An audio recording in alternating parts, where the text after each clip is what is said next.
మన ప్రభు అయిన యేసుక్రీస్తు నామమున మరి కూడి వచ్చిన మీ అందరికీ వందనాలు తెలియజేస్తున్నాను. మరి యేసయ్యతో ప్రతిదినం అనేటువంటి కార్యక్రమం ద్వారా ప్రియులరా మరి మీ ముందుకి వస్తూ ఉన్నాను. మరి క్రిస్మస్ శుభాకాంక్షలు మీ అందరికీ తెలియజేస్తూ ఉన్నాను. మరి క్రిస్మస్ దినాలు మరి ప్రారంభమైనవి కనుక ప్రతిదినము యేసయ్యతో ప్రతిదినం అనేటువంటి మరి కార్యక్రమాన్ని మరి మీ ముందుకు తీసుకురావాలని ఎంతో ఆశతో మరి ఎదురు చూస్తూ ఉన్నాను. మంచిది. మరి మీ అందరూ సిద్ధపడినట్లయితే మరి కళ్ళు మూసుకోండి, చిన్న ప్రార్థన చేసుకుని దేవుని వాక్యంలోకి వెళ్దాం. మహాగణుడా, మహోన్నతుడా, పరిశుద్ధుడా పరిశుద్ధుడా పరిశుద్ధుడా, నీ పరిశుద్ధమైన బంగారు పాదములకు లెక్కలేని వందనములు, స్తుతులు, స్తోత్రములు, వందనములు ప్రభువా. గడిచిన కాలములు, సంవత్సరంలో దినములన్నీ ప్రభు నీ రెక్కల కింద మమ్మల్ని భద్రపడి నడిపించిన విధానం బట్టి నీకు వందనాలు.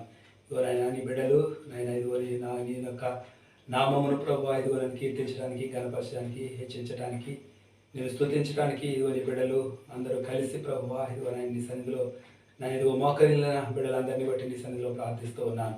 ఇదిగోనైనా నీ వాక్యం వినడానికి ప్రభు నీ బిడ్డలు సిద్ధముగా ఉండగా ప్రభు వినగల చెవులు, గ్రహింపు మనసును మాకు అనుగ్రహించి నీ నామం మేము తెచ్చుకోమని, సమస్త ఘనత మహిమ ప్రభావం మీరే పొందుకోమని యేసు పరిశుద్ధ నామమును బట్టి అడిగి ఎంతో బ్రతిమాలి వేడుకొంచున్నాము తండ్రి.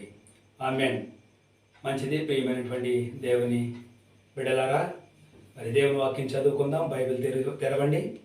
మరి యోహాను సువార్త 5వ అధ్యాయము 2వ వచనం నుంచి చదువుకుందాం. యెరూషలేములో గొర్రెల ద్వారము దగ్గర హెబ్రీ భాషలో బెతెస్దా అనబడిన ఒక కోనేరు కలదు.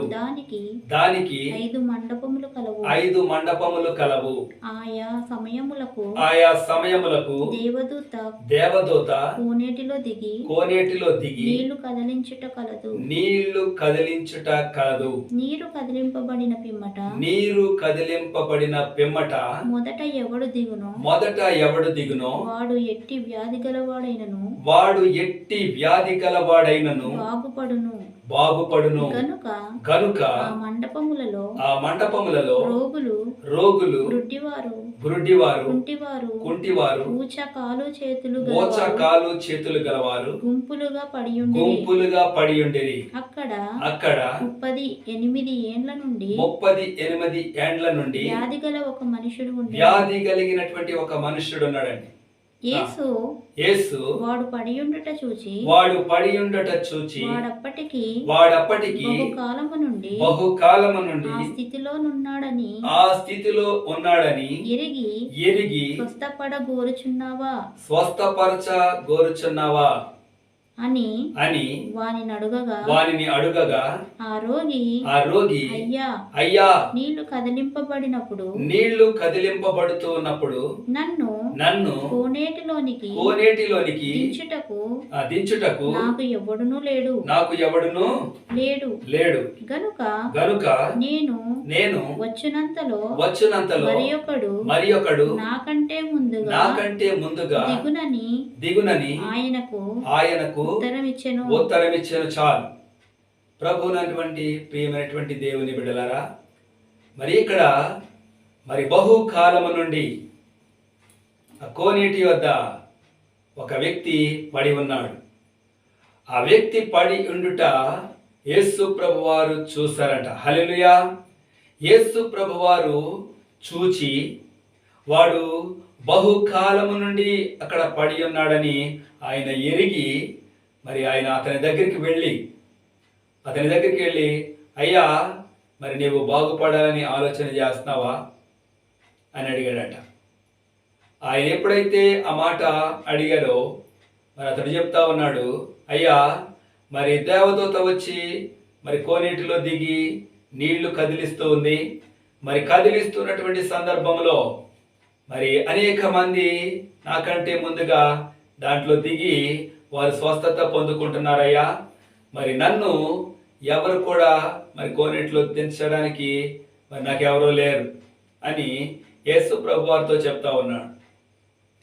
మరి యేసు ప్రభువారు అతని మీద జాలిపడి, హల్లెలూయా, అతనిని కనికరించి అతడు బహుకాలం నుండి అక్కడ పడి ఉన్నాడని ఆయన ఎరిగి మరి అతన్ని ఏ విధము చేతనైనను ఆయనను విడిపించాలి. అక్కడ ఉన్నటువంటి పరిస్థితి మరి యేసు ప్రభు వారికి తెలుసు. అక్కడ ఓచకాలు చేతులు గల వంటి వారు, మరి గుడ్డివారు, కుంటివారు, మరి అనేక మంది రోగులు అక్కడ పడి ఉన్నారట. గుంపులు గుంపులుగా పడి ఉన్నారట. ఆ గుంపులు గుంపులుగా పడి ఉన్నటువంటి వారిని మరి దేవుడు అడుగుతలేదు, కానీ మరి ఈ వ్యక్తిని ప్రత్యేకముగా ఈ వ్యక్తినే మరి అడుగుతా ఉన్నాడు. అతడు బహుకాలము నుంచి అక్కడ ఉన్నాడు. ఇక్కడ ఒక సంఖ్య మరి వ్రాయబడింది. అతని గూర్చి ఇక్కడ ఒక సంఖ్య వ్రాయబడింది, దేవుడు వ్రాయించాడు.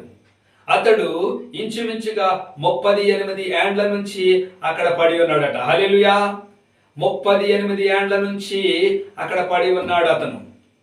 మరి ప్రతి సమయంలో మరి దేవదూత వచ్చి మరి ఆయా సమయంలో దేవదూత వచ్చేదట. ఆయా సమయాల్లో ఏ సమయంలో వస్తుందో ఎవరికి తెలియదు.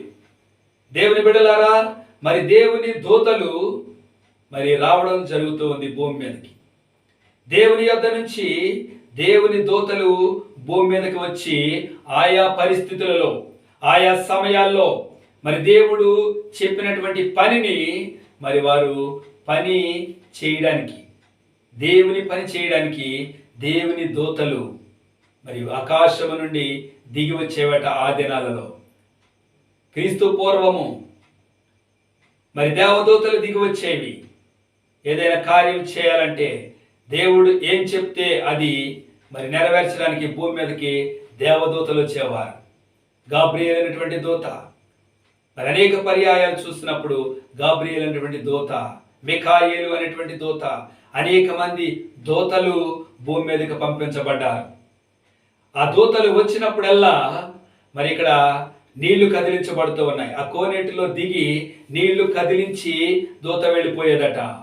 ఎవరైతే మొదటిగా మరి ఆ కోనేటిలో దిగుతూ ఉన్నారో, ఎంతమంది అయితే రోగులు అక్కడ కనిపెట్టి మరి ఆ దూత రావడం మరి కనిపెడుతూ ఉన్నారో మరి ఆ సమయాల్లో మరి మొదటిగా ఎవరైతే దూకుతారో, ఎవరైతే దాంట్లో మరి నీళ్లు కదిలించబడినప్పుడు ఎవరైతే మొదటిగా దాంట్లో దిగుతారో వారు స్వస్థతలు పొందుకునేవారట.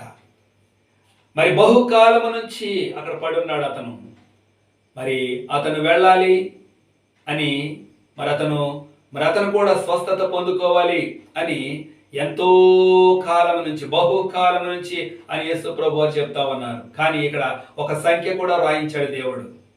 38 ఏండ్ల నుంచి అక్కడ పడి ఉన్నాడంటండి. ఆ కోనేటి యొద్ద పడి ఉన్నాడంట. అనేక మంది రోగులు అక్కడ గుంపులు గుంపులుగా పడి ఉన్నారు. ఈ గుంపులు గుంపులుగా పడి ఉన్న వారందరూ కూడా వెళ్ళి మరి స్వస్థతలు పొందుకుంటూ ఉన్నారు. కానీ ఇతనికి ఎవరు లేరంటండి, ఎవరు లేరంట. ఆ దూత వచ్చినప్పుడు, ఆ నీళ్లు కదిలించబడుతూ ఉన్నప్పుడు ఇతనిని తీసుకుని వెళ్ళి దాంట్లో ముంచేవారు ఎవరు లేరు.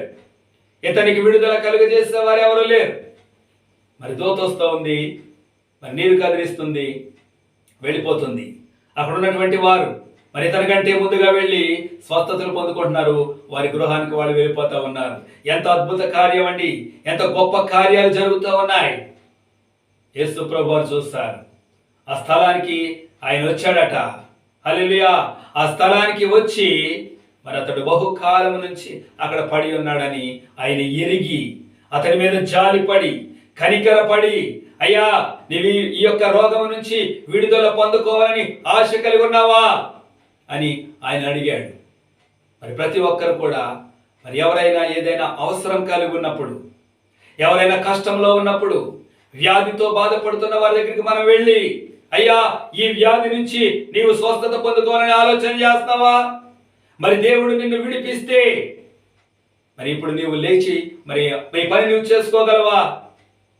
మరణ పడకల మీద ఉన్నటువంటి వ్యక్తి దగ్గరికి వెళ్ళి, ప్రియ సహోదరుడా సహోదరి, మరి నీవు నీ దేవుడైన యెహోవా మాట ప్రకారము మరణ పడకల మీద ఉన్నటువంటి ఒక వ్యక్తి దగ్గరికి నువ్వు వెళ్ళి నీవు లేచి నిలబడి దేవుని సన్నిధిలో బ్రతుకుతావు అని నీవు మాట ఇస్తే, నీవు దేవుని సన్నిధిలో దేవుని మాట ప్రకారము నీవు చెప్పగలిగిన వాడవైతే ఆ మరణ పడకల మీద ఉన్న వ్యక్తి ఏమంటాడండి? నేను బ్రతికితే నేను బ్రతికితే నా జీవిత కాలమంతా కూడా దేవునికి రుణపడి ఉంటాను, దేవుని సేవ పరిచర్య చేస్తాను, నా జీవిత కాలం అంతా కూడా నేను దేవునిని వెంబడిస్తూ ఉంటాను, యేసయ్యనే ప్రకటిస్తూ ఉంటాను. ఏ దేవుడైతే నన్ను బ్రతికించాడో ఆ దేవునిని గూర్చి నేను సాక్ష్యం ఇస్తూ ఉంటాను అని చెప్పి అతడు ఒక మాట మరి అతని హృదయంలో అనుకుంటాడు. అక్కడికి వెళ్ళి ఆ మాట చెప్పినటువంటి వ్యక్తితో అతడు ఒక వాగ్దానం చేస్తాడు. నా జీవిత కాలం అంతా కూడా నేను నన్ను బ్రతికించిన దేవునికి కృతజ్ఞత కలిగి ఉంటాను అని చెబుతూ ఉంటారు. ప్రియమైనటువంటి దేవుని బిడ్డలారా, ఈ రోజున దేవదూతలు అయినటువంటి దేవుని సేవకులు అనేటువంటి దేవదూతలు ఈ రోజున ఎంతో మంది మరి నీ గృహాలకు వస్తూ ఉన్నారు, మీ వీధిలోనికి వస్తూ ఉన్నారు, మీ ఇంటిలోనికి వస్తూ ఉన్నారు, నీ ముందుకు వస్తూ ఉన్నారు, నీ ప్రక్కనే నడుస్తూ ఉన్నారు. అయినా నీవు గ్రహించట్లేదండి, దేవుని సేవకులు నువ్వు పట్టించుకోవట్లేదండి. కేవలము నీలాంటి వారు అని నువ్వు అనుకుంటున్నావు. దేవుని సేవకులుగా దేవుని దూతలు, దేవుని వాక్యం సెలవిస్తా ఉంది, నా దూత. మరి యోహాను అటువంటి భక్తుడు యేసు ప్రభు వారికి ముందుగా వచ్చాడండి. యేసు ప్రభు వారిని ఆ యొక్క మార్గాన్ని సిద్ధపరచడానికి, యేసు ప్రభు వారు మరి ప్రయాణమై వెళ్ళడానికి ఎక్కడికి? దేవుని పరిచర్యకు. మరి దేవుని పరిచర్యని ప్రారంభించే ముందు మరి ఇంచుమించుగా 30 సంవత్సరాల నుండి మరి యోహాను అనేటువంటి భక్తుడు యేసు ప్రభు వారికి ముందుగా మార్గమును సరళం చేయడానికి, ఎడారిలో మెట్టగా ఉన్నటువంటి స్థలములను సరళము చేయడానికి, త్రోవలను మార్గములను మరి దేవుని సన్నిధిలో యేసు ప్రభు నడిచి వస్తూ ఉండగా ఆ మార్గములను సరళం చేయడానికి నా దూతను నీకు ముందుగా పంపిస్తూ ఉన్నాను అని మరి యేసు ప్రభు వారికి ముందుగా మరి యోహాను అటువంటి భక్తుడు మార్గమును సరళము చేశాడండి. యేసు ప్రభు వారు పరిచర్య ప్రారంభించే కొత్త దినాలలో మరి యోహాను గారు చనిపోవడం జరిగింది. యేసు ప్రభు వారు ప్రారంభించిన కొత్తలో ఎప్పుడైతే యేసు ప్రభు వారు సువార్త ప్రారంభించారో వెంటనే మరి యోహాను గారు చనిపోయారండి. యోహాను గారి పని అయిపోయింది, ఈ భూమి మీద ఆయన చేయవలసిన పని అయిపోయింది. ఆ తర్వాత యేసుక్రీస్తు ప్రభు వారు అనేకమైనటువంటి గొప్ప కార్యాలు చేశారండి. ఆ కోనేటి వద్దకు వచ్చారంట ఆయన, అక్కడ పడి ఉన్నటువంటి రోగిని చూశాడంట. ప్రియమైనటువంటి సహోదరుడా, సహోదరి, దేవుని బిడ్డలారా, దేవుని ప్రజలారా, దేవుని సంగమా, ఈ రోజున నిన్ను చూస్తా ఉన్నాడు దేవుడు. నీ వద్దకు వస్తూ ఉన్నాడు. బహుకాలము నుండి కష్టములో, ఇరుకులో, ఇబ్బందిలో, శోధనలో, వేదనలో, బాధల్లో, మరణ పరకల మీద నువ్వు ఉన్నావా? నిన్ను విడిపించాలని, నిన్ను రక్షించాలని, నిత్య జీవంలోనికి నిన్ను నడిపించాలని, నీవు నరక పాత్రులు కాకుండా జీవ మార్గంలో నడవాలని, సత్య మార్గంలో నడవాలని, చీకటిలో నుండి వెలుగులోనికి, మరణములో నుండి జీవంలోనికి నిన్ను నడిపించాలని ఆ సజీవుడైనటువంటి యేసు ప్రభువారు సాక్షాత్తు నీ వద్దకు వస్తూ ఉండగా ఈ దినాన నిర్లక్ష్యము చేస్తే, యేసు ప్రభువారిని నీవు నిర్లక్ష్యము చేస్తే, ఆయన మాటను నీవు త్రోసిపుచ్చితే, నీ జీవిత కాలం అంతా కూడా కష్టాలు, ఇరుకులు, ఇబ్బందులు, శోధనలు, వేదనలు, బాధలు, వ్యాధులు నీ ఎంట మరి నివాసం ఉంటాయి. హల్లెలూయా. నీవు వీటన్నిటి నుంచి తప్పుకోవాలి, తప్పించబడాలి, దేవుని యొక్క మార్గంలో నీవు నడవాలి అని ఆశ కలిగి ఉంటే ఆ యొక్క పరలోకపు నిత్య జీవాన్ని పొందుకుంటావు. ఇక్కడ అడుగుతూ ఉన్నాడు, ఏమయ్యా బాబు, నీవు స్వస్థత పొందాలని ఆశ కలిగి ఉన్నావా అంటే, అయ్యా నాకు ఆశ ఉంది, నేను స్వస్థపరచబడాలి అని ఆశ ఉందండి. ఎప్పటి నుంచో ఇంచుమించుగా 38 సంవత్సరాల నుంచి ఇక్కడ కాపుగల కాస్తా ఉన్నానండి, ఇక్కడే పడి ఉన్నానయ్యా అని అన్నప్పుడు యేసు ప్రభు వారు అతని మీద జాలిపడి అతనిని విడిపించాడండి. ఆయన విడిపించగలిగిన బిడలరా, మరి ఇంతవరకు దేవుని యొక్క వాక్యమును విన్నారు. మరి దేవుడు అక్కడ పడి ఉన్న ఆ వ్యక్తిని విడిపించాడు. అలాగనే మీ అందరి యొక్క పాపముల నుండి మరి దేవుడు విడిపించగలిగినటువంటి శక్తి కలిగినటువంటి దేవుడు. మీరు చేసిన అపరాధములను బట్టి, మీరు చేసినటువంటి పాపములను బట్టి, మీ యొక్క బంధకములను బట్టి మరి దేవుడు విడిపించగలిగినటువంటి దేవుడు. అందరూ బట్టి మరి చిన్న ప్రార్థన చేసుకుని మరి ముగించుకుందాం. కళ్ళు మూసుకొని ప్రార్థన చేసుకుందాం. మహాగణుడా, మహాన్నతుడా, పరిశుద్ధుడా, పరిశుద్ధుడా, నీ పరిశుద్ధమైన బంగారు పాదములకు లెక్కలేని వందనములు, స్తుతులు, స్తోత్రములు, వందనములు ప్రభువా. ఇదిగో నాయనా, నీ కృపలో నన్ను మమ్మల్ని జ్ఞాపకం చేసుకునేంతవరకు ప్రభువా, ఇదిగో మాకు కావలసినటువంటి వర్తమానమును నీవు అనుగ్రహించావు, నీకు వందనాలు. ఇదిగో నాయనా, కోనేటి దగ్గర పడి ఉన్నటువంటి వ్యక్తిని విడిపించావు నాయన.